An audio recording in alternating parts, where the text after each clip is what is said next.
Estamos reiniciando para o nosso debate, né, em torno do evento com o professor Lomas e o professor Francisco Verardi Boca.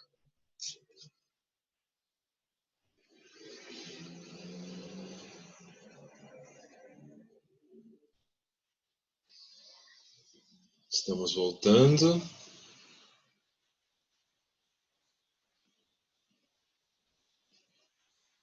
Ok. Estamos voltando. De volta.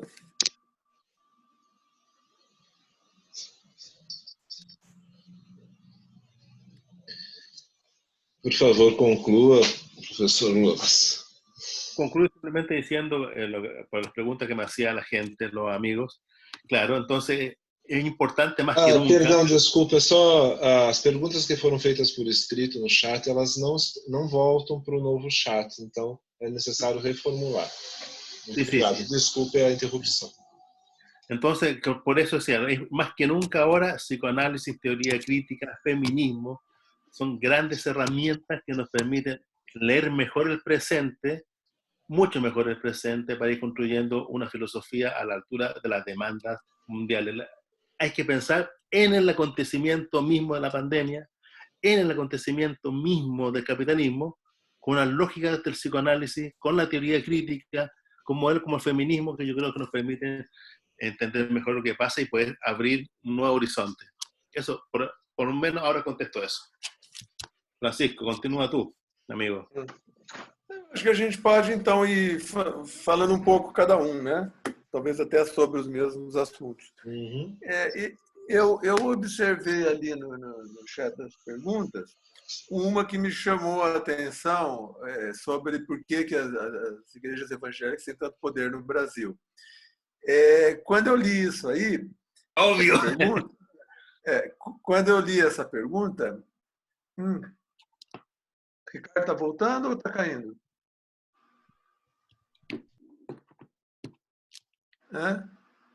Estamos ainda.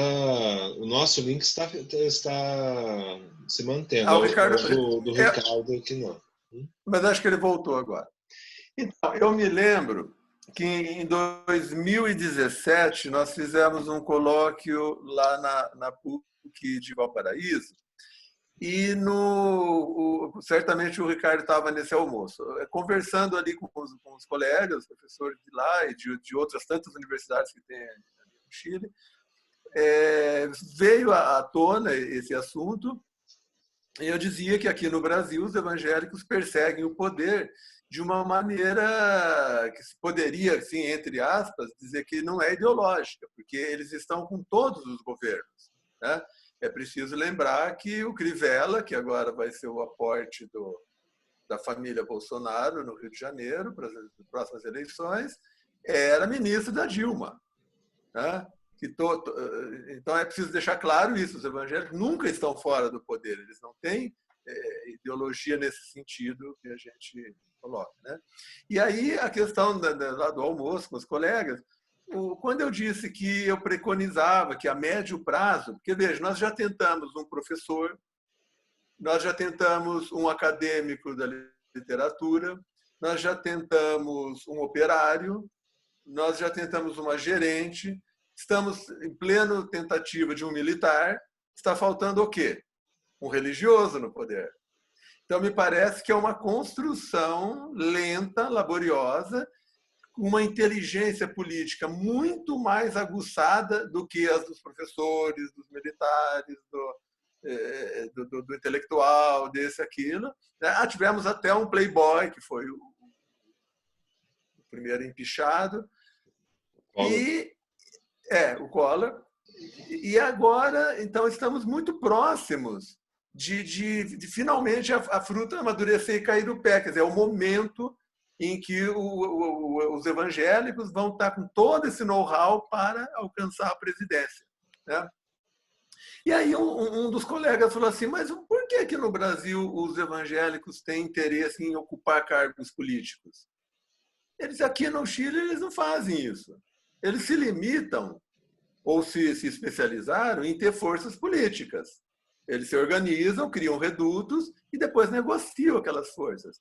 Mas eles não têm o interesse de ocupar, porque são duas coisas diferentes, né? Você pode ditar a pauta econômica, ideológica, artística e tal, sem ser o ministro daquilo, sem ser o presidente.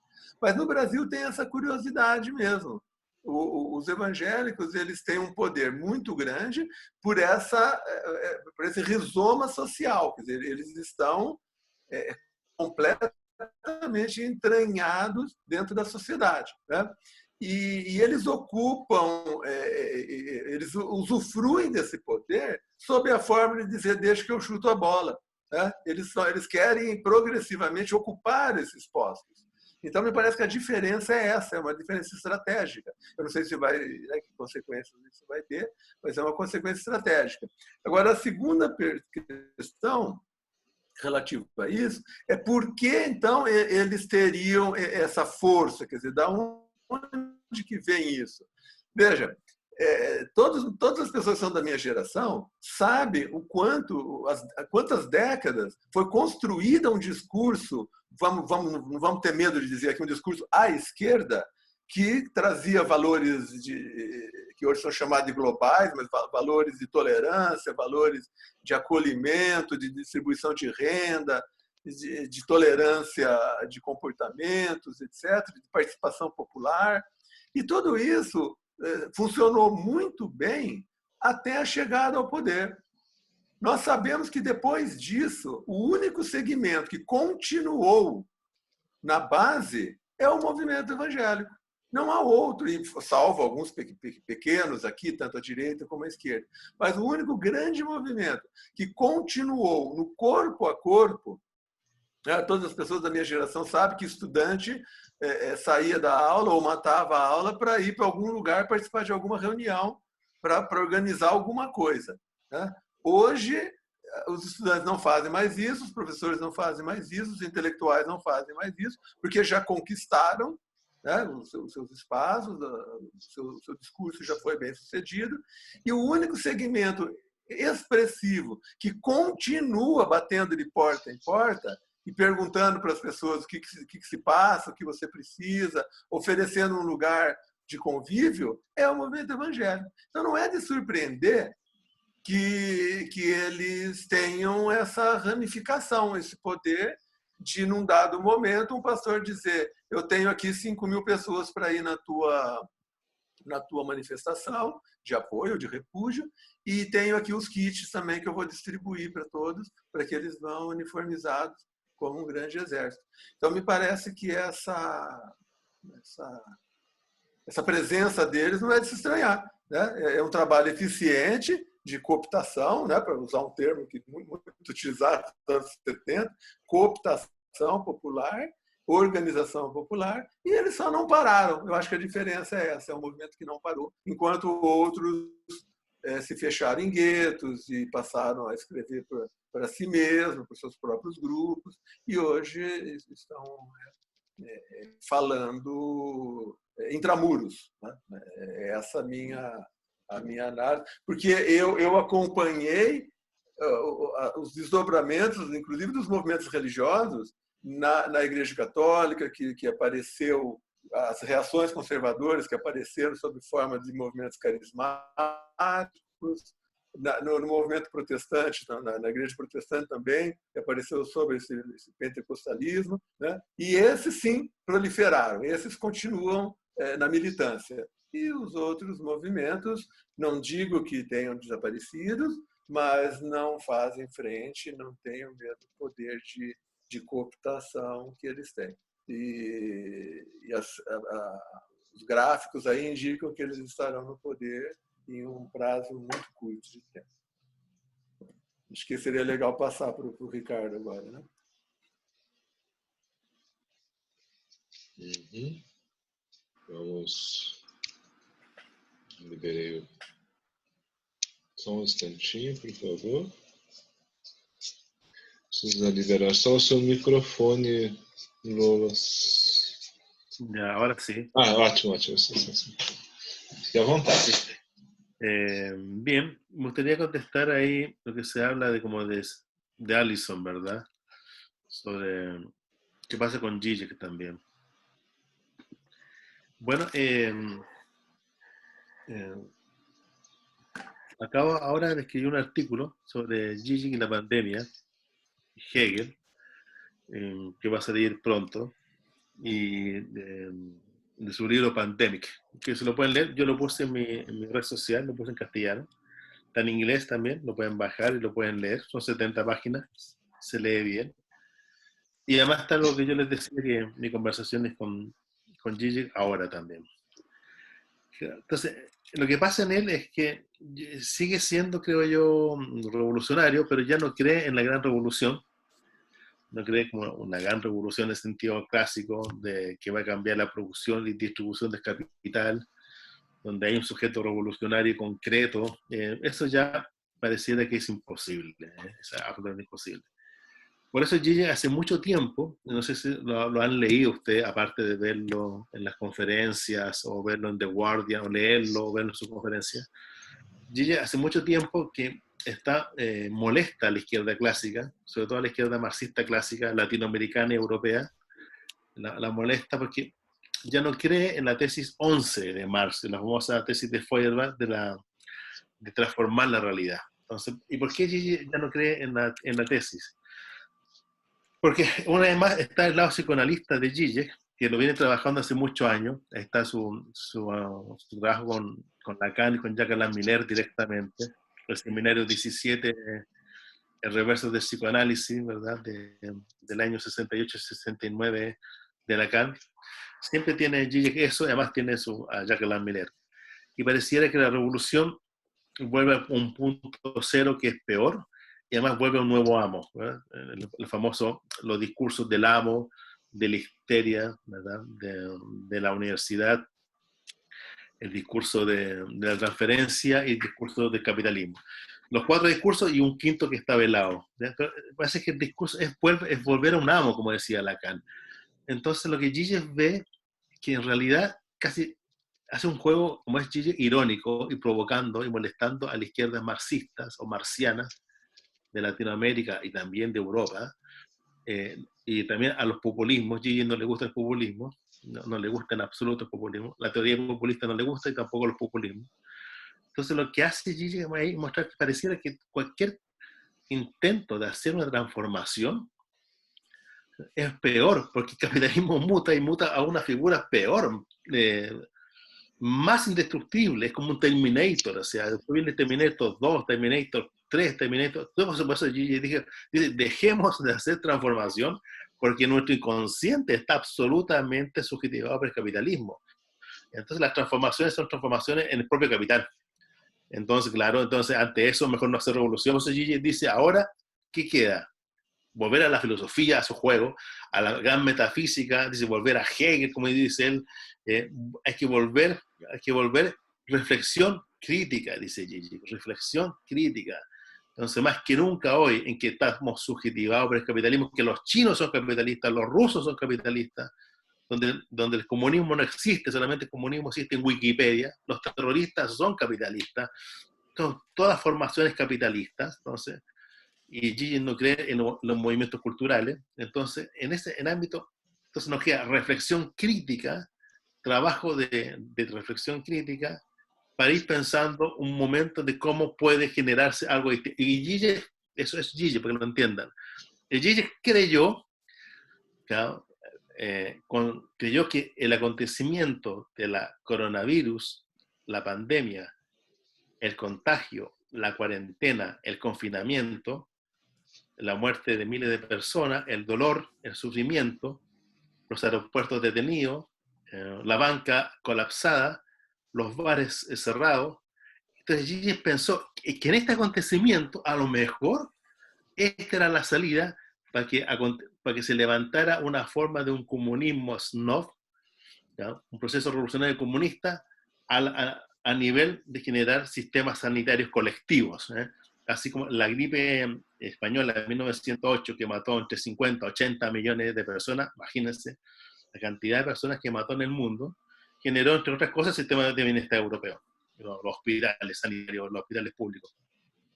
Bueno, entonces Gigi está, entonces vos Gigi dice, mira, ahora, mejor ahora. Además, Gigi piensa que vive en Eslovenia, y él está confinado, sus hijos no lo pueden tocar, es un hombre con 71 años, además tiene una diabetes horrorosa, entonces mismo Gigi, en sus condiciones, pensó, a lo mejor ahora acontece el otro, ¿no? Un otro de verdad que nos permite armar sistemas colectivos, así, por lo menos la sanidad, ¿eh? Por si a lo mejor lo laboral, lo sanitario, la vivienda. Entonces, y eso fue lo que pasó con él. Pero lo que estamos viendo, ¿ya? Es un capitalismo, yo lo llamo chino-Trump, es como un Trump-Xi-Jinping, lo que estamos viendo es un mandato del temer al otro, de temer cualquier tipo de forma de contagio, fronteras y límites cerrados narcisos, sistemas identitarios a los Steve Bannon, como lo decía Francisco, identitarios narcisos, trabajadores capitalistas burgueses cerrados conectados a la red, haciendo su negocio y gozando ahí, y administrados todos, como diría un poco Agamben, con un estado de excepción tecnológico de tipo radical. Entonces lo que estamos viendo es eso, y yo creo que eso es lo que yo llamo el laberinto en lenguaje nietzscheano. Vemos este nuevo laberinto que se nos construye en este capitalismo, un laberinto súper complejo, y por eso repito que creo que más que nunca que teoría crítica, psicoanálisis, feminismo, ciencias sociales, arte, plástica, performance, estética, personas, cariño, sexo, amor, más que nunca contacto con el otro, son formas de ir rebelándose en contra de esto. Eso, gracias.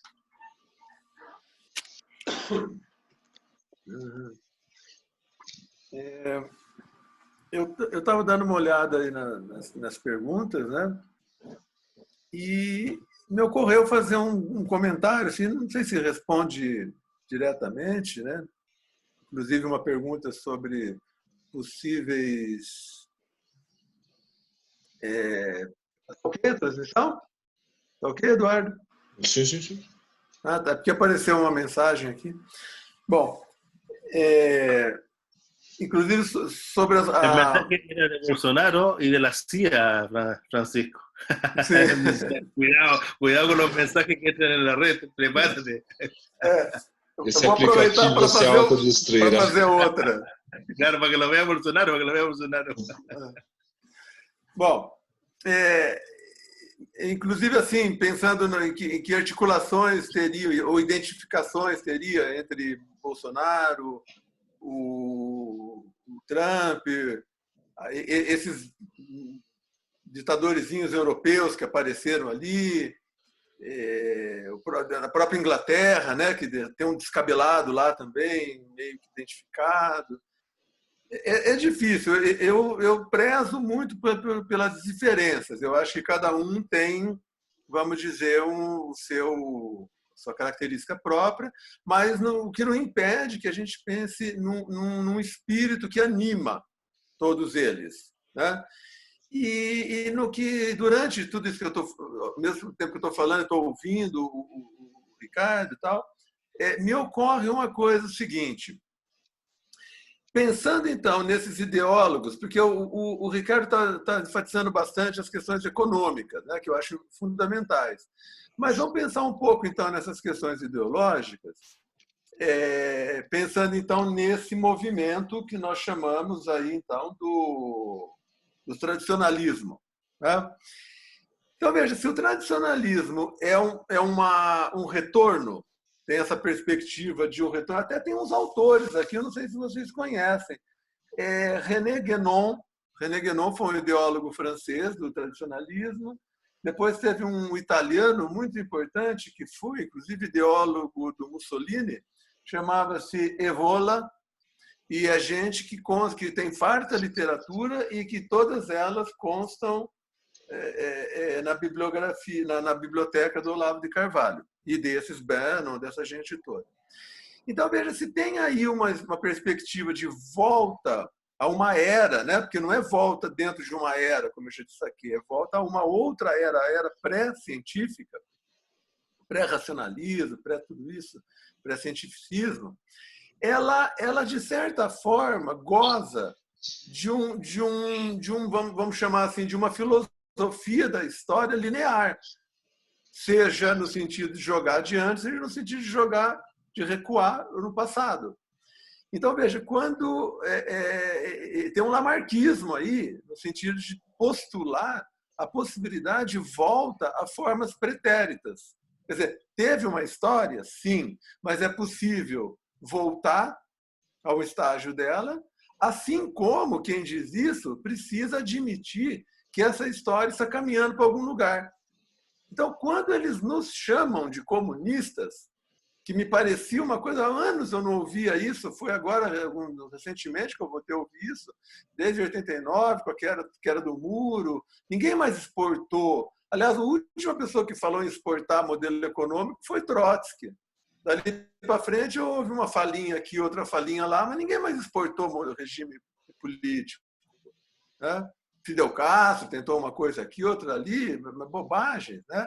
Então, veja, por que voltar a nos chamar de comunistas? Porque o comunismo, como fatalidade histórica, e aí eu vou manifestar mais uma identidade filosófica com o Ricardo, ele é próprio de uma leitura marxista-hegeliana da história como finalidade, do fio condutor, da fenomenologia do espírito como algo determinístico. Né? Então, quem pensa na possibilidade de voltar tem que pensar também, só se sustenta coerentemente, se pensar também na finalidade da história. E com isso, né, travando um discurso, né, um diálogo, um discurso desse tipo, onde então a história teria um fim a chegar, mas um mau fim, e que por isso deveríamos voltar para um bom meio, isso tudo só estabelece um diálogo, no mínimo, problemático em termos de filosofia da história. Nós temos e isso muito por insistência e mérito do Lolas, uma compreensão da dialética hegeliana que subtrai toda a finalidade, todo o determinismo, que faz da história algo aberto. Quer dizer, se nós podemos pensar a história como futuro, como desvio, como variação, como criação de norma, ou como, insisto, como normativité, no sentido de Canguilhem, nós saímos fora desse debate.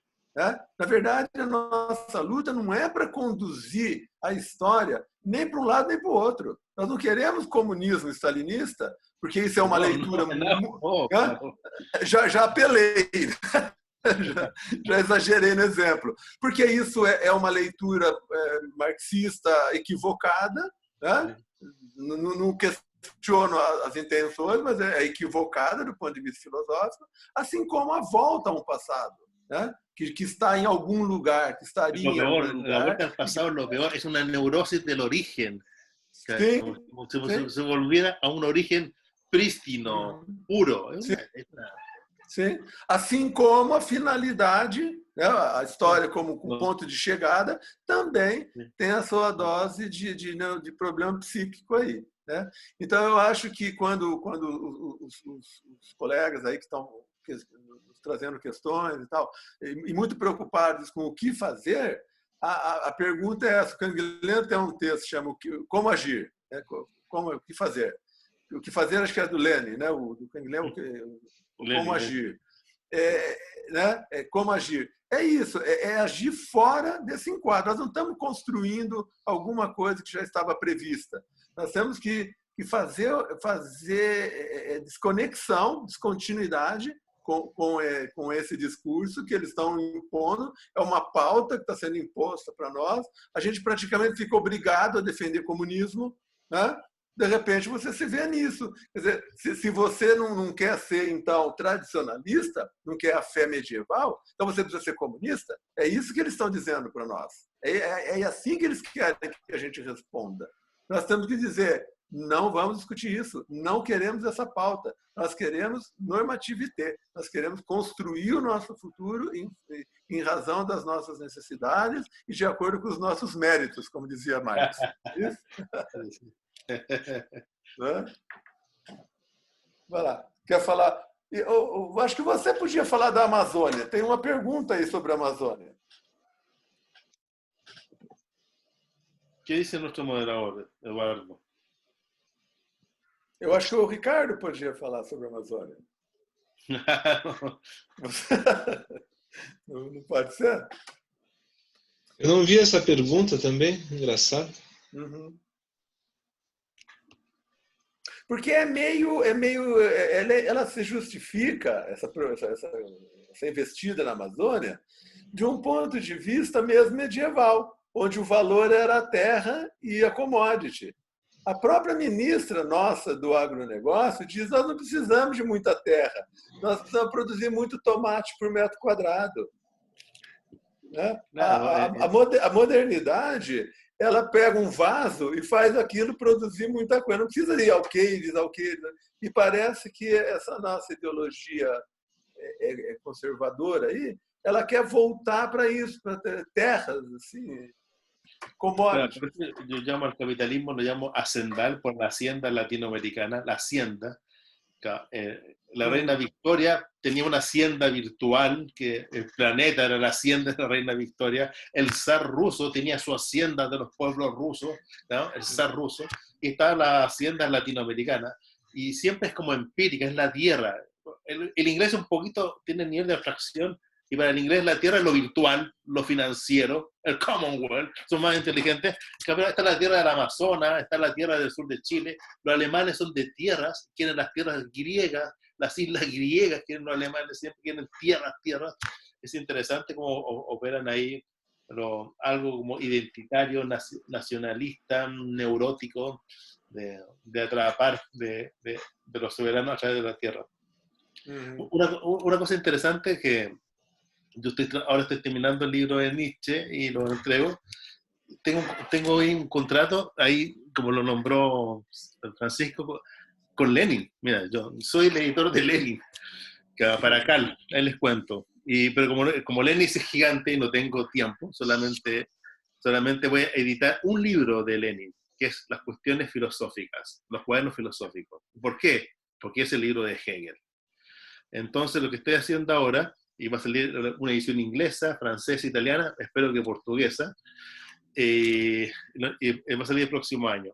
¿Y por qué estoy editando críticamente los cuadernos filosóficos de Lenin? Porque es el Lenin que le gusta, creo, a Francisco, que me gusta a mí. 1914, fracasa la Segunda Internacional, Lenin se va a Suiza, no se suicida, no se mata, no se va de putas, no se emborracha. Lenin, ¿qué es lo que hace? Todas nuestras categorías fracasaron, hay que volver a leer a Hegel. Y lo que hace Lenin es increíble, mejor que los alemanes, mejor que Jeschke. Lo que hace Lenin es leer como un loco, hay que ser un loco, leer La ciencia de la lógica, el libro maldito de Hegel, que le gustaba a Marx. Lo lee entre septiembre de 1914 a diciembre, o sea, en 3 meses lee 1000 páginas del mejor Hegel.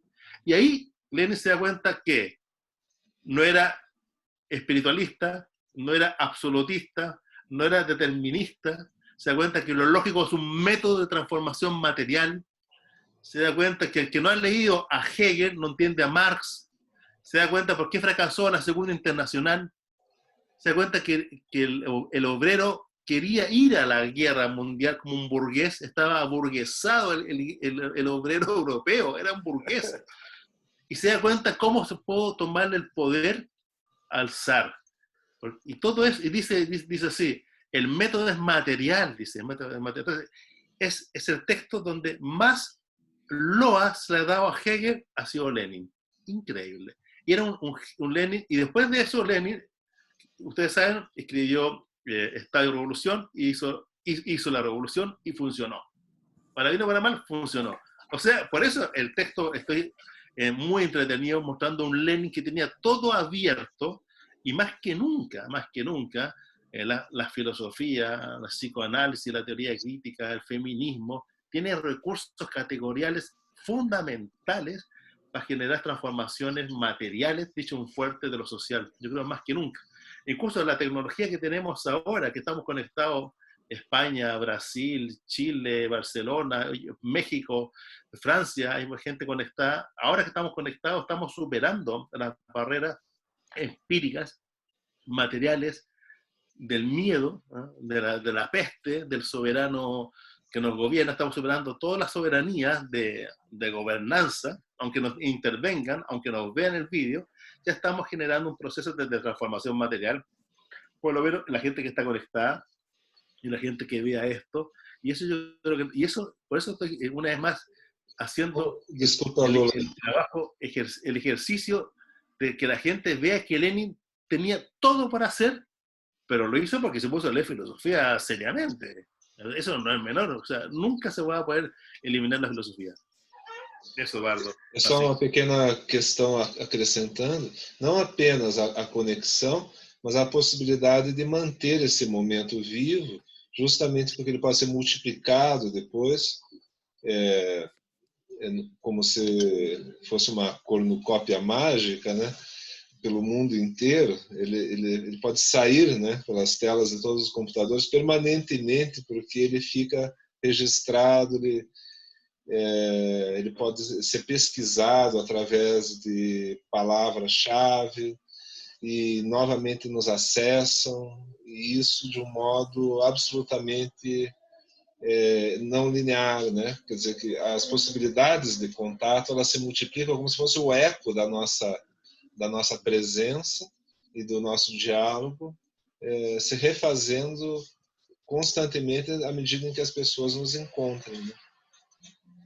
Y hay que repetirlo, incluso podemos hacer seminarios, podemos hacer coloquios, podemos hacer un seminario de Lenin, uno de Hegel, podemos hacer uno de Sade, podemos hacer uno de Canguilhem, podemos hacer mil cosas que no hay cómo que nos atrapen, no hay cómo que nos atrapen. E essa conectividade, ela permite também que as pessoas não apenas nos ouçam, mas possam de fato refletir sobre o que nós falamos, como se elas estivessem diante de um livro, porque elas podem rever, elas podem retomar, né? Isso é muito interessante. E eu acho que isso tem um efeito político também significativo à medida que a gente consiga fazer com que essas nossas vozes perseverem, né? Porque tem uma consistência no que é dito, não é simplesmente uma... Porque talvez o que haja de diferente nisso tudo, né, é que a gente retoma a palavra como... por exemplo, Bolsonaro, ao meu ver, ele teve a inteligência, né, de perceber antes a possibilidade, assim como Getúlio Vargas, todos eles tiveram a inteligência, né, de utilizar os meios de comunicação. No caso do Getúlio, rádio, né, a voz do Getúlio Vargas ecoava pelo Brasil. Também o Bolsonaro teve a inteligência de utilizar esse recurso da internet, esse recurso dos robôs, né, que propagam mensagens, tiveram a percepção de que não importa o conteúdo da mensagem, o que importa é a presença, a insistência, porque as pessoas não têm acesso a uma reflexão melhor do que aquela, então aquilo fica como uma reflexão que representa o pensamento, né, perante as pessoas, e elas vão se unindo em torno disso, como o Francisco descreveu também, e fortalecendo uma ideia, por mais fantasiosa, por mais psicótica que ela seja, né, ela circula e passa a fazer parte do mundo simbólico, artificialmente que seja, mas com uma presença efetiva e concorrendo com a própria natureza, concorrendo com a própria efetividade, concorrendo com a própria realidade, se transformando numa outra realidade, né? Uma realidade que inclusive toma de assalto a própria realidade empírica, né? Porque através dos pleitos, através das eleições, através das... E esse recurso do Bolsonaro também, de sempre criar novas crises a partir, né, sempre no dia seguinte tem uma nova crise. Ele vai, dessa forma, sempre correndo voltando ao seu tema, né, sempre correndo para uma nova saída do labirinto. Né? Ele não é mais alcançável desse ponto de vista, porque ele cria suas próprias crises e antecipa os movimentos. Né? Então, há uma inteligência política, por mais estúpida que ela seja do ponto de vista do pensamento, né? Do ponto de vista das relações empíricas também, né? Mas há uma inteligência que se sobrepõe a tudo isso pela compreensão do meio, pela compreensão de que o meio é a mensagem, né? Quer dizer, o próprio funcionamento da lógica da comunicação é o que se eleva e conduz os acontecimentos e leva, inclusive, a realidade consigo, né? Coloca a realidade no bolso e nos conduz a uma nova realidade, né? Inclusive, nós temos que responder àquilo que nós concebemos que é irrealidade nesse discurso e ficamos como que atrelados, sempre andando atrás. E falta-nos, não estou dizendo individualmente a nós, mas falta à coletividade, enfim, à sociedade, ainda meios para entender melhor esse processo e retificá-lo, né? Quer dizer, trazer de novo digamos assim, maior taxa, maior carga de realidade no discurso político. Uhum. Eu gostaria de fazer um comentário, porque depois, às vezes, a gente acaba perdendo a oportunidade, e eu gosto de estar sempre conversando com o Lolas. De novo, essa questão de da filosofia da história. Então, veja, da maneira como ela é lida, vamos pegar no autor caro a nós, Hegel. Se você vai lá no curso, na introdução ao curso de História da Filosofia, tem um Hegel lá que diz, sim, que a dialética vai se completar, que o espírito absoluto vai chegar a um termo, que as contradições vão desaparecer ali. Você tem, vamos dizer assim, você tem essa expectativa de que os conflitos se resolvem por um meio espiritual, um meio material, mas tem essa expectativa de que os conflitos se resolvem. Você tem isso em Kant também, né? A gente trabalhou muito isso recentemente. E quando a gente vê, então, um discurso sendo vendido para o mundo de que retroceder a um estado pré-modernidade, onde você teria, então, vamos dizer, coisas como religião pura, verdades absolutas, buscar, eu acho que, curiosamente, isso que o Ricardo está destacando, é um problema psíquico aí. Sim. É mais do que político, é um problema psíquico. É o apelo a esse desejo que as pessoas têm de encontrar o repouso, de encontrar a paz. Né? E aí você encontra políticos em comum dizendo que a verdade nos libertará. Né? O Bolsonaro diz isso o tempo todo. Quer dizer, e quando ele vira para a gente e diz assim, e vocês querem o comunismo? Ele está dizendo, vocês querem a mesma coisa, só que lá na frente. Quem conviveu com marxistas sabe o quanto o comunismo, ou o socialismo e o comunismo, como forma econômica, ou forma política, era pensado como era de ouro. Ele era vendido, né? Ele era vendido nos meios acadêmicos como a sociedade sem classes, onde os conflitos dialéticos desapareceriam, pior que os conflitos, as contradições desapareceriam, e os homens